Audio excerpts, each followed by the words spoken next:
Imagine waking up in medieval Europe.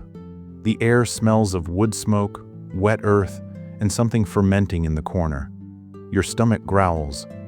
But what awaits you is not bacon and eggs, not cereal, not coffee. What you eat today will depend on one thing: who you are. Because in the Middle Ages, food was not just sustenance. It was identity, power, and survival itself. Let's step into the kitchens, the fields, and the great halls of medieval Europe to discover what people actually ate and why their choices shape the world we live in today. For medieval Europeans, bread was not just food. It was currency, social marker, and daily necessity rolled into one loaf. The wealthy ate white bread made from refined wheat flour, soft and delicate. The middle classes consumed maslin, a mix of wheat and rye, darker and denser. But the poor, the vast majority, survived on rough black bread made from barley, oats, or even ground peas mixed with sawdust when times were desperate. Bread was baked in communal ovens, massive stone structures owned by lords or the church. Villagers brought their dough, marked with family symbols, and paid a fee to use the heat. The smell of baking bread signaled not just meals, but community itself. A single loaf could weigh several pounds, meant to last days. Stale bread wasn't wasted, it became trenchers, thick slices used as edible plates to soak up stews and sauces. After the meal, trenchers soaked in grease and gravy were either eaten by the diner or given to the poor waiting outside the gates.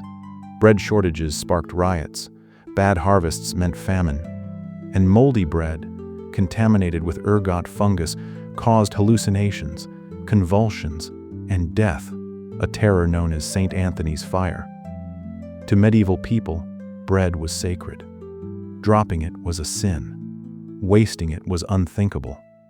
In their world, bread was not mere sustenance. It was survival pressed into dough and blessed by fire. If bread was the foundation, pottage was the architecture of medieval meals. This thick, bubbling stew was eaten by nearly everyone. From serfs to monks, made in a cauldron hanging over the hearth, pottage was a constantly evolving dish. Vegetables like onions, leeks, cabbage, and beans formed the base. Grains such as barley or oats added body. Herbs like parsley, sage, and thyme brought flavor. For the poor, pottage was meatless most days, thickened with peas or lentils. For wealthier households, chunks of salted pork, bacon, or chicken transformed it into something richer. The pot was rarely emptied. Completely new ingredients were added daily, creating a perpetual stew that lasted weeks.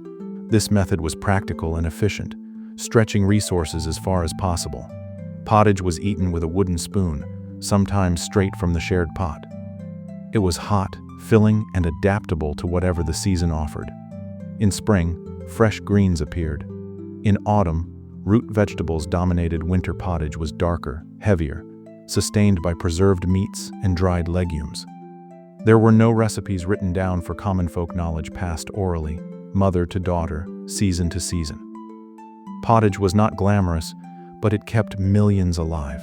It was the unsung hero of medieval survival. Meat was complicated. For nobles and the wealthy, it was abundant. Roasted boar, venison, swan, and peacock graced their tables, often presented in elaborate displays with feathers reattached for spectacle. Spices imported from Asia, pepper, cinnamon, cloves masked any hint of spoilage and announced wealth with every bite.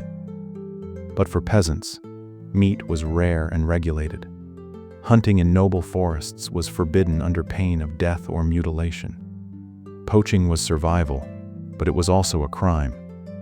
The animals of the forest, deer, rabbits, boar, belonged to the lord. Only domestic animals like chickens or pigs could be slaughtered, and even then, they were too valuable to kill.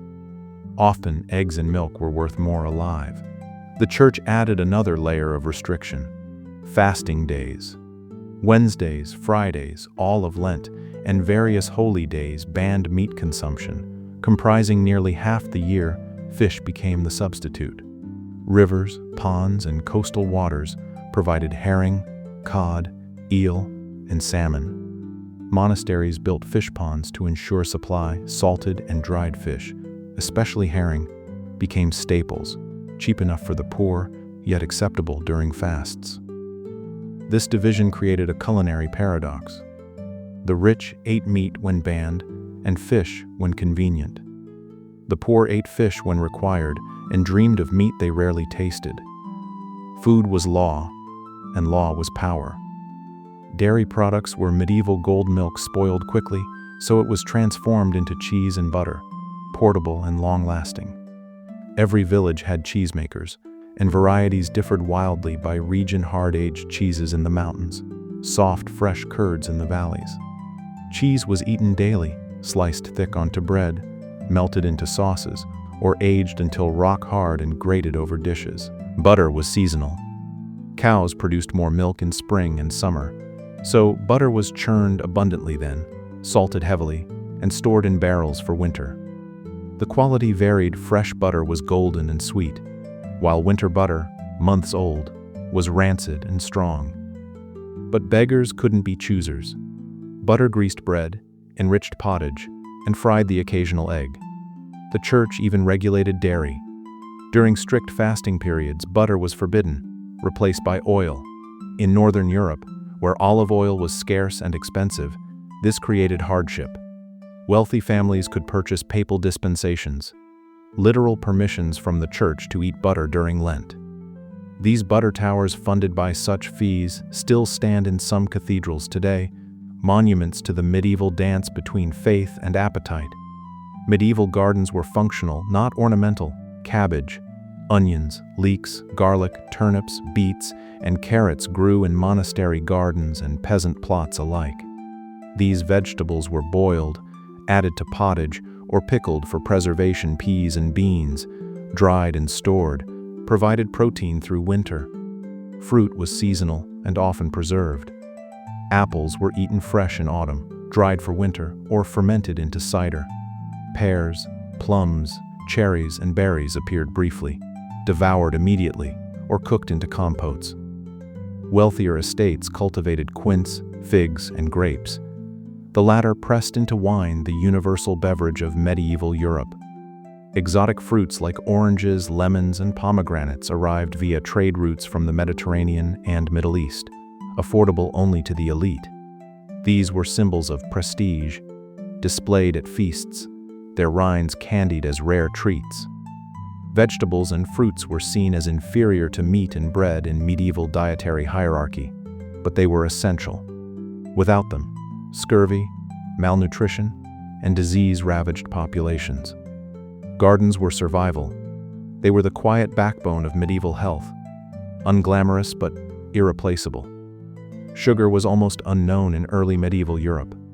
Honey reigned supreme as the only sweetener. Beekeeping was widespread, with hives maintained by monasteries and manor estates. Honey sweetened bread, mead, and medicines. Beeswax lit churches and noble halls. Mead, fermented honey wine, was ancient and sacred. Drunk at celebrations and offered to gods in older times, spices were currency.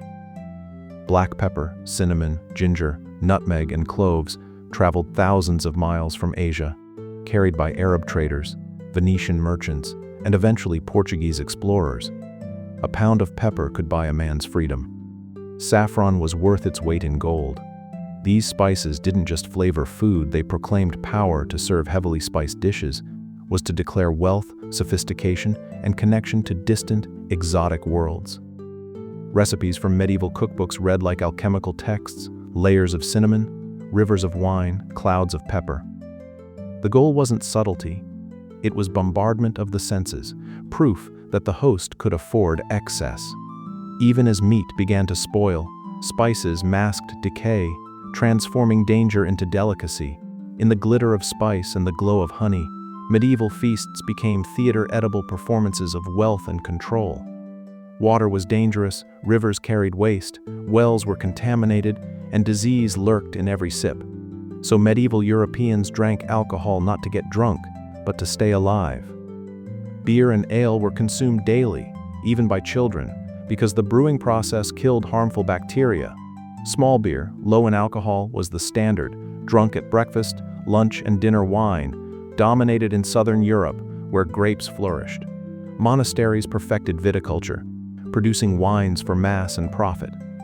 Red, white, spiced, Honeyed wine was versatile, sacred, and social. It sealed contracts, blessed unions, and toasted victories. The medieval relationship with alcohol was pragmatic. Drunkenness was scorned, but daily consumption was necessary.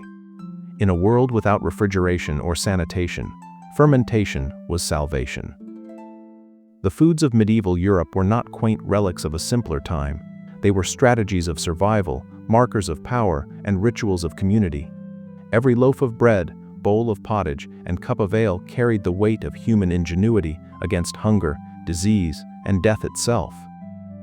Today, we take food for granted, refrigerated, packaged, available at the press of a button. But within our modern meals echo the choices of medieval cooks, the rhythms of medieval harvests, the fears of medieval families. When we bake bread, pickle vegetables, or raise a glass of wine, we are tasting history. We are honoring the countless generations who transformed scarcity into sustenance and survival into something almost sacred. The medieval table was never just about food. It was about who you were, what you believed, and whether you would live to see tomorrow. And in that simple truth lies a lesson we still carry. Every meal is a triumph.